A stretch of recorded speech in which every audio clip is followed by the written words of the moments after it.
여러분 반갑습니다. 레위기 말씀 묵상 시간입니다.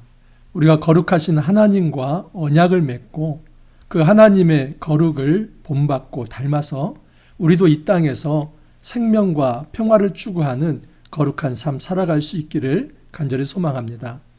레위기 11장에서 15장까지는 정결법 예식입니다. 여러분, 이 정결법은 매우 당황스럽습니다. 아마 어제 말씀을 묵상한 분 중에서 아마 적잖이 당황한 분들도 있을 것입니다. 도대체 어떤 고기는 먹고 어떤 고기는 먹지 말라고 하는데 오늘날 이 말씀을 우리가 어떻게 적용해야 할 것인가?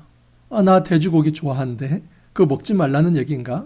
만약에 그런 것이 아니라고 한다면 도대체 이 음식법을 오늘날 우리가 어떻게 적용해야 할 것인가? 아마 적잖이 당황했을 것입니다.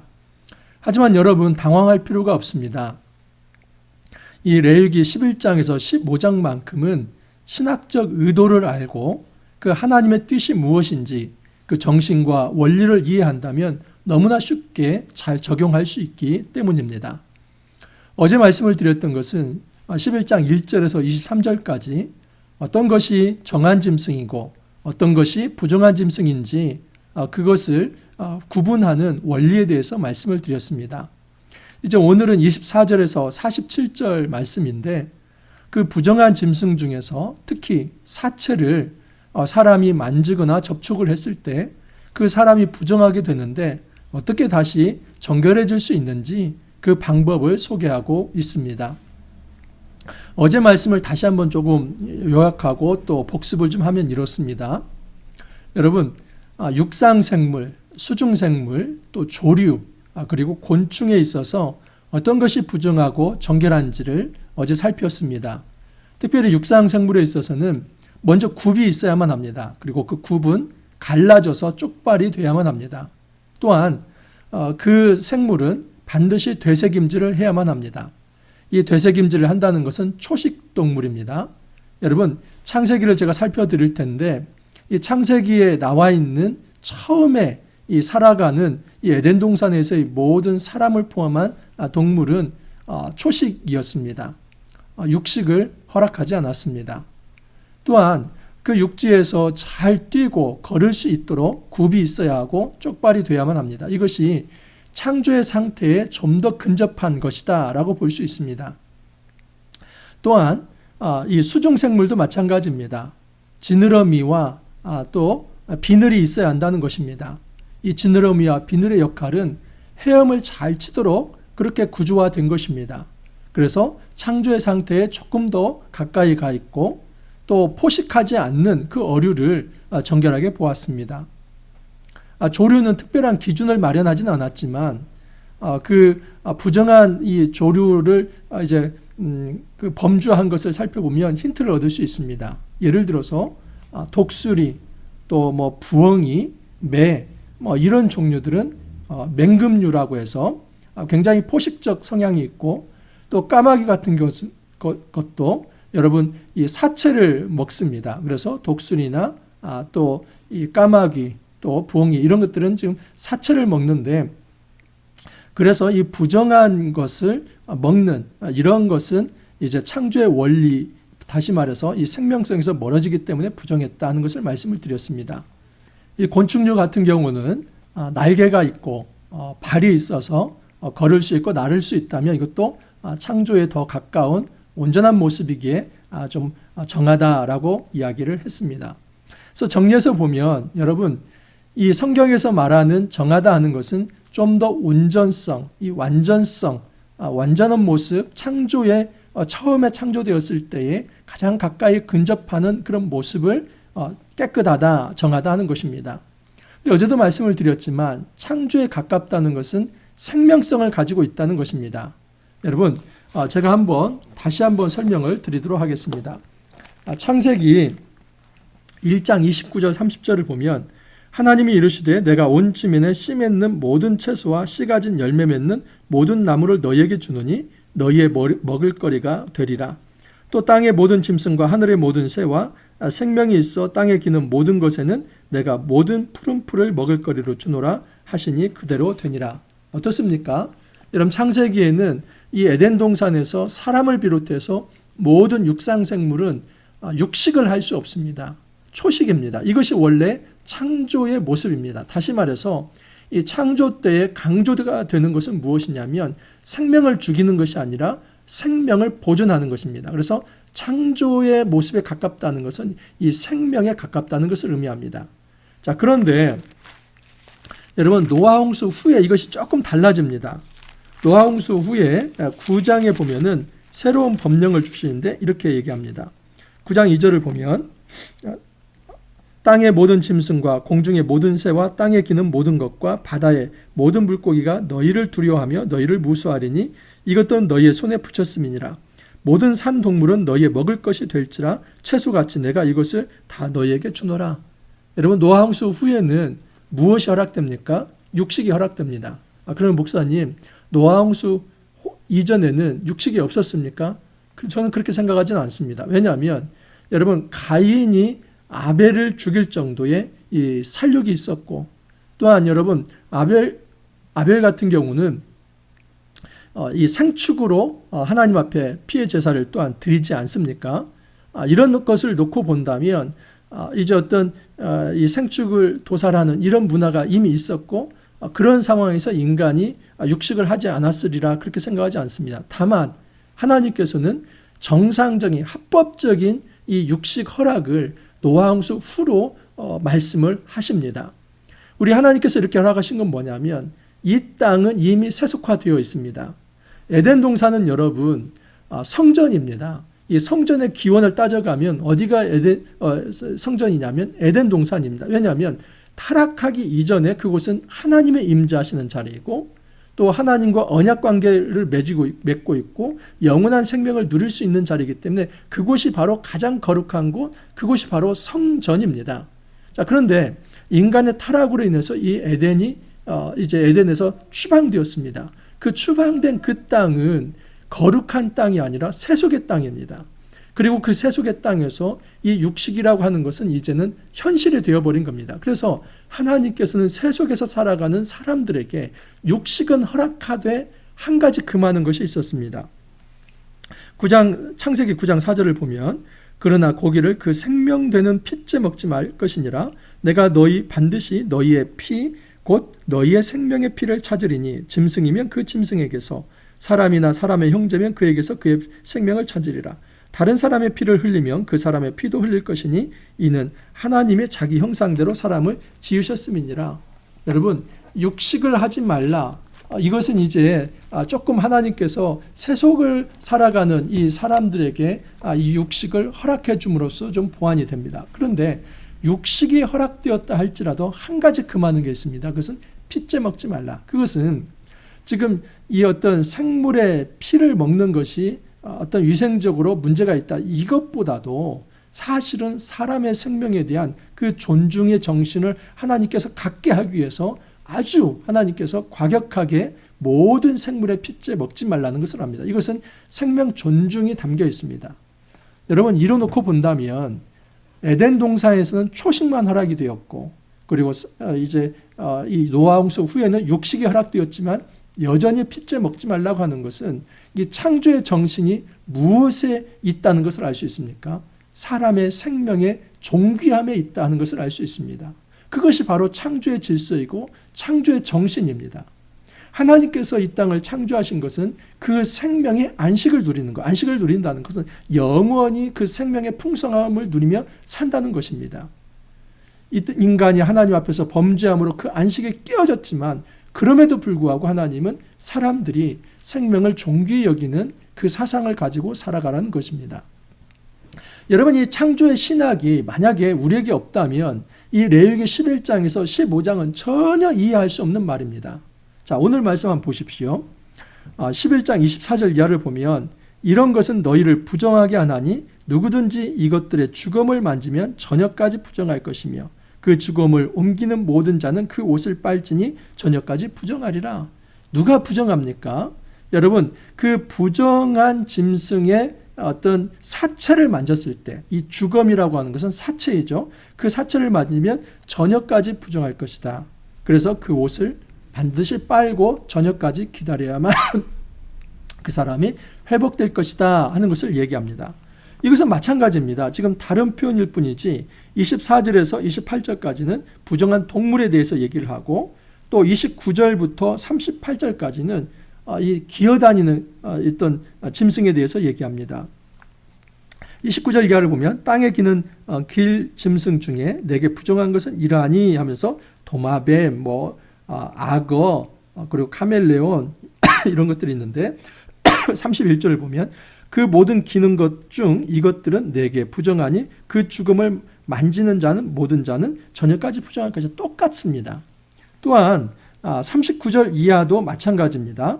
이제는 그 정결하지만 부정한 짐승은 아닙니다. 먹을 만한 이제 동물인데 그 정결한 동물의 이 죽음으로 인해서 그것을 만졌을 때 이제 어떤 부정이 임했을 때 또 그것을 섭취하는 문제에 대해서 얘기합니다.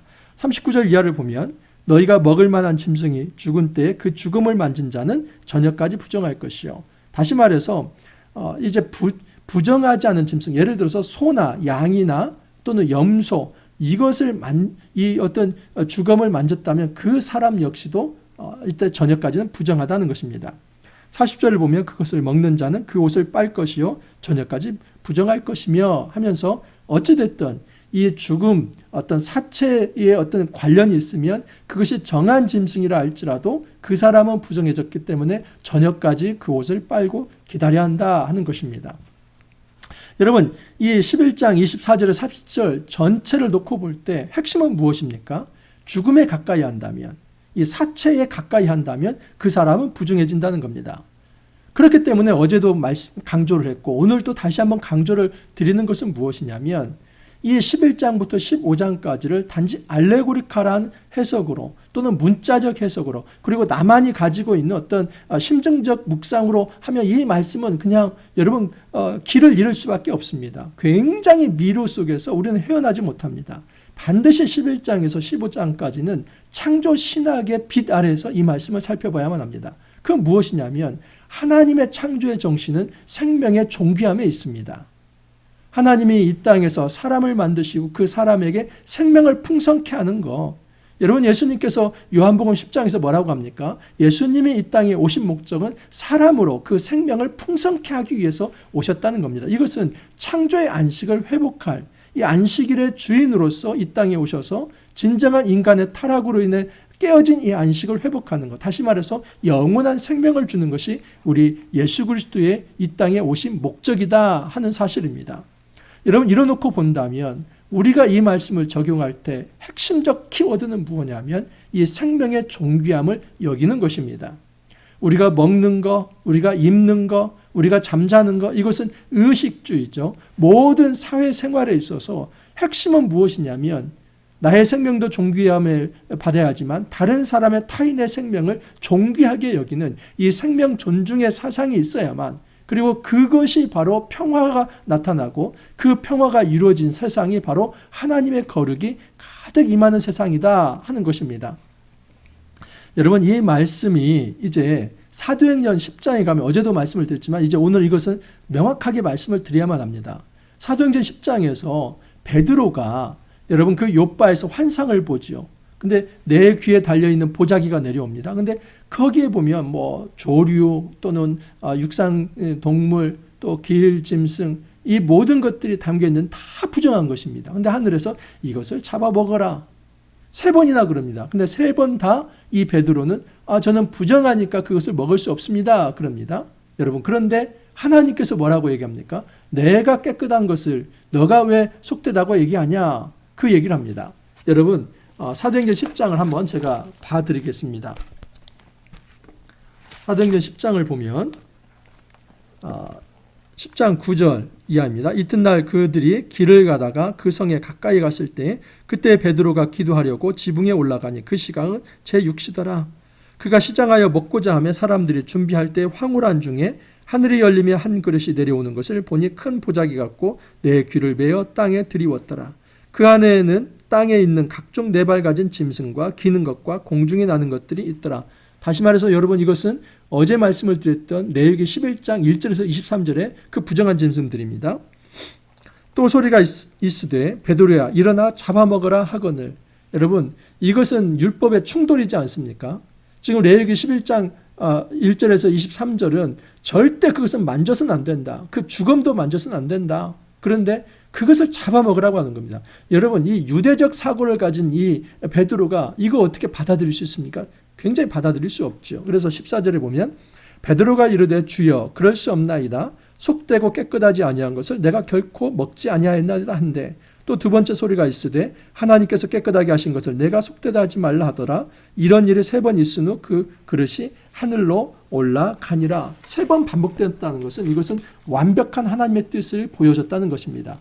그렇기 때문에 여러분 우리 개신교 기독교에서는 이 11장부터 15장까지 음식과 정결법은 폐지되었다고 보는 것입니다. 여러분 이 음식의 그 정결법은 폐지된 것입니다. 그러면 목사님 이거 우리가 왜 묵상을 하나요? 여러분 문자적 율법이 폐지되었다고 해서 그 정신마저 없어지는 것은 아닙니다. 다시 말해서 어떤 것이 정결한지 부정한지 그래서 정결한 것을 먹는 것 이것은 폐지된 것입니다. 왜냐하면 지금 사도행전 10장에서 볼 때 하나님께서 말씀하시는 것은 뭐냐면 베드로에게 야 그거 잡아먹어라. 내가 깨끗하다고 한 것을 내가 속되다 하지 말라. 근데 이 환상을 보여준 이유가 뭡니까? 그것은 가이사라에 있는 이탈리아 이 어떤 그 로마의 군대 백부장 그 사람을 변화시키기 위해서입니다. 이 사람은 로마 사람인데 이방인입니다. 당시 유대인들은 이 이방인을 개취급했고 부정한 짐승 취급을 했습니다. 지금 하나님께서 이 환상을 베드로에게 보여주신 이유는 너희들이 이 이방인을 그런 부정한 짐승 취급하지 말고 그들에게 나아가라는 것입니다. 그래서 여러분 이 환상을 받고 베드로가 그들에게 나아가서 결국은 베드로가 성령이 임하는 모습을 보면서 이렇게 고백을 합니다. 10장 사도행전 10장 45, 46, 7절입니다. 베드로와 함께 온 할례받은 신자들이 이방인들에게도 성령 부어주심으로 말미암아 놀라니 이에 베드로가 이르되 이 사람들이 우리와 같이 성령을 받았으니 누가 능히 물로 세례 베품을 금하리요. 여러분 베드로가 넘지 못한 그 벽은 이방인의 벽이었죠. 근데 하나님께서 지금 이 음식법 환상을 보여주시면서 이 음식법은 깨어진 거다 하면서 이제는 이 거룩의 영역을 단지 문자적 혈통적으로 국한시켜서 이스라엘 사람만이 거룩하고 또 하나님께서 정하신 그 어떤 생축만 거룩하고 이게 아니라 이제는 하나님이 만지는 모든 자가 거룩해질 거라는 이 거룩의 역동성을 하나님이 선포하시는 것이 사도행전 10장 말씀입니다.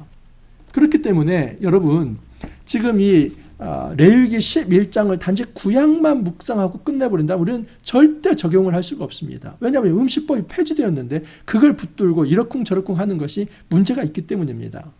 여러분 음식법은 폐지되었지만 생명 존중 사상 그 생명 존중 사상이 뭡니까? 결국 사랑입니다.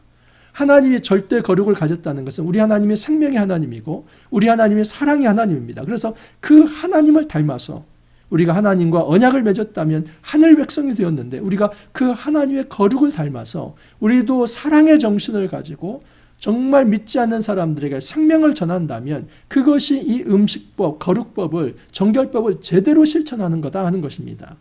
그러므로 이 말씀을 적용할 때 다시는 무엇이 정결한가 정결하지 않은가 이것 따지지 마시고 중요한 것은 여전히 이 땅에 많은 사람들이 그렇게 부정하다고 생각하는 그런 이웃들이 있는데 마치 유대인들이 그 이방인을 향해서 개취급을 하듯이 우리가 차별과 혐오를 가지면서 가증하다고 생각하는 그런 사람들이 있는데 그 사람들에게 우리가 그렇게 멸시와 모욕을 주면서 그 사람을 이제 정죄하는 것이 아니라 오히려 적극적으로 하나님의 거룩을 가지고 가서 전도자로서 만나서 그들을 접촉해서 그들을 하나님께 돌이키는 이 적극적 역동적 거룩을 실천하라는 것이 오늘 말씀의 핵심입니다. 여러분 이것이 이제 15장까지 이어집니다. 꼭 기억하십시오. 이 정결법에 대한 창조신학적 생명신학에 대한 이 원리와 어떤 이 기초가 우리에게 없다면 이 말씀 절대 이해되지 않습니다. 이 창조신학을 가지고 이제 정결법을 좀 더 깊이 있게 계속해서 묵상해 나가도록 하겠습니다.